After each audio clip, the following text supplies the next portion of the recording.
La lumière vous va si bien. Comment répondre aux appels de votre âme et nourrir votre splendeur? De Rebecca Campbell.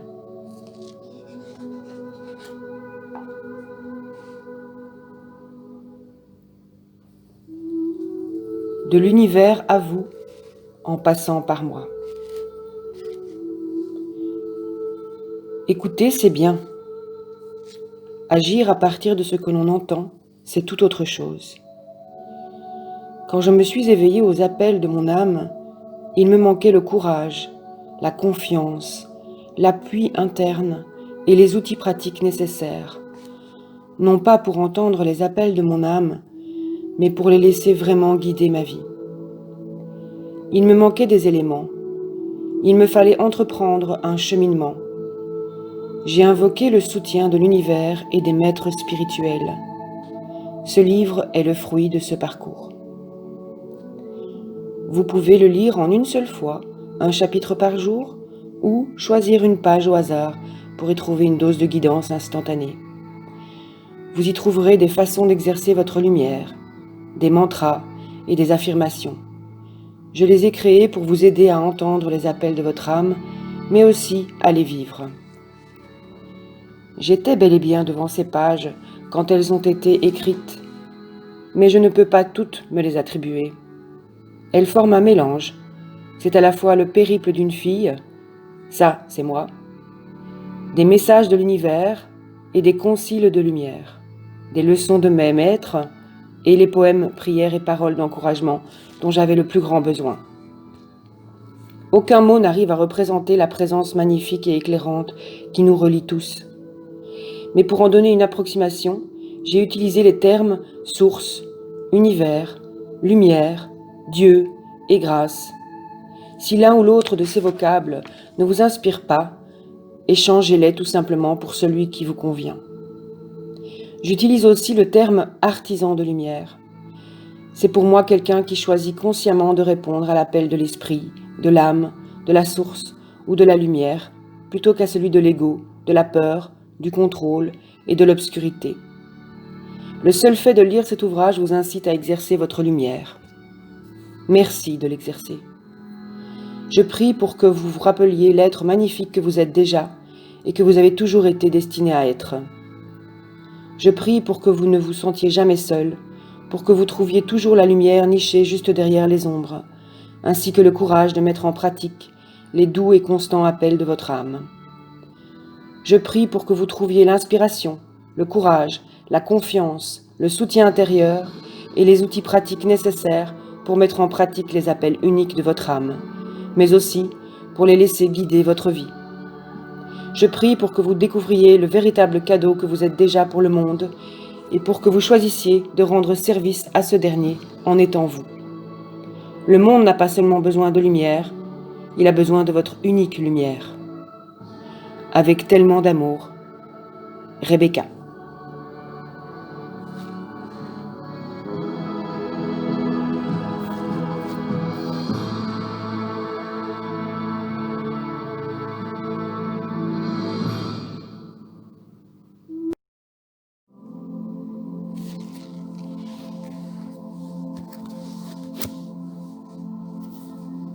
Introduction.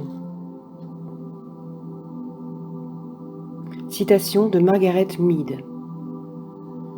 Un petit groupe de citoyens réfléchis et engagés est capable de changer le monde. En effet, rien d'autre n'y est jamais parvenu. À la conférence sur la paix tenue au Canada en 2009, le Dalai Lama a dit que le monde serait sauvé par la femme occidentale. C'était un appel à l'action lancé aux femmes de tout l'Occident. Ce livre constitue une réponse à cet appel. C'est un livre destiné à une nouvelle race de femmes et d'hommes destinés à être des lumières vives dans le monde, des artisans de lumière des temps modernes, qui ont accepté sur le plan de l'âme d'être ici à ce moment de l'histoire, de nous amener à l'ère de la lumière sous l'égide de l'esprit et du féminin divin. Je le sais car j'en fais partie et je sais que je ne suis pas la seule. Cette époque a été annoncée par les mystiques et les sages de tous les temps. C'est une ère de l'histoire au cours de laquelle nous sommes tous appelés à embrasser notre moi le plus vrai, le plus brillant et le plus authentique, et à nous élever. Pour réussir à l'ère de la lumière, notre vie doit exprimer avec authenticité notre nature véritable. Un changement global est en cours et la fausseté n'y a pas sa place. Il est plus difficile de s'accrocher aux relations, aux emplois, aux marques ou à tout ce qui n'est pas aligné avec le flux de l'univers et avec notre être véritable. On dirait que si nos fondements intérieurs et extérieurs s'écroulent, c'est pour nous redonner notre lien avec la lumière intérieure authentique et que nous puissions retrouver l'harmonie avec l'univers. Ils continueront de s'écouler jusqu'à ce que nos mondes intérieurs et extérieurs soient alignés. Du jour au lendemain, j'avais l'impression que toute ma vie s'effondrait. J'ai essayé de la maintenir en place, mais tout ce qui était fondé sur la peur, l'indigence, la force, le contrôle ou la fausseté ne pouvait survivre. Nous avons vécu trop longtemps dans une société patriarcale qui mettait de l'avant les puissances de la peur, de l'inconscience, de la séparation et du contrôle sous la coupe de l'ego. Entre-temps, la technologie, les normes de vie et l'éducation ont connu d'incroyables avancées, mais nous sommes plus solitaires et découragés que jamais.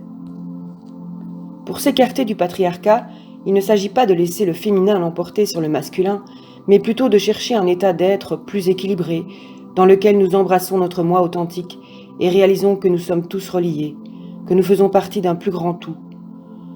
Le féminin ascendant peut se retrouver chez les hommes comme chez les femmes.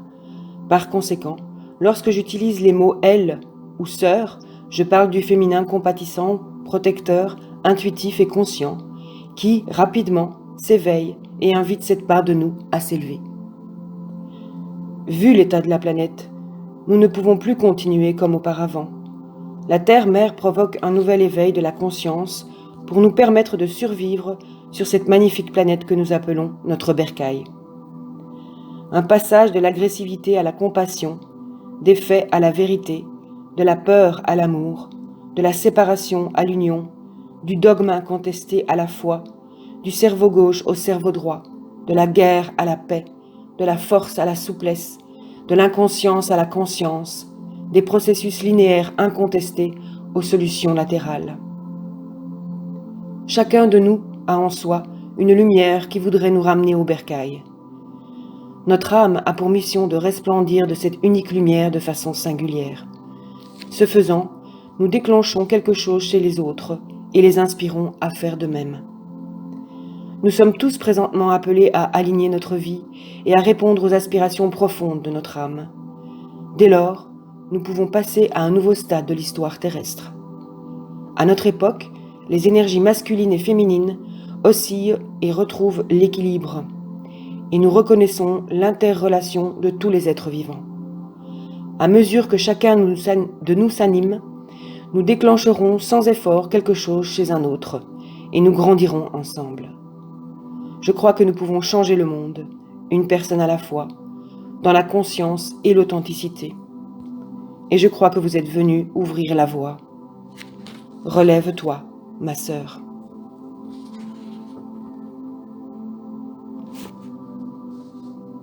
Relève-toi, ma sœur. Lorsque tes plans et tes projets, tes espoirs et tes rêves te supplient de les relâcher, relève-toi, ma sœur. Lorsque s'écroule la vie que tu as si soigneusement créée, relève-toi, ma sœur. Lorsque ton âme est lourde et ton cœur cassé en deux, relève-toi, ma sœur. Lorsque même tes plus grands efforts n'étaient pas suffisants, relève-toi, ma sœur. Lorsqu'on t'a battue et défaite et que tu te sens si loin de chez toi, relève-toi, ma sœur. Lorsque tu te retrouves en 1000 morceaux sans savoir comment les rassembler, relève-toi, ma sœur. Lorsque tu as aimé et perdu, puis de nouveau perdu, relève-toi, ma sœur. Lorsqu'on t'a coupé les ailes, qu'on a étouffé ta fougue et que tu n'entends qu'un murmure, relève-toi, ma sœur. Lorsque tu finis par demander pitié à ta vocation, mais que tu ne sais pas où commencer, relève-toi, ma sœur. Relève-toi pour toi, et élève-toi pour moi, car lorsque tu te relèves la première, tu éclaires la voie à elle.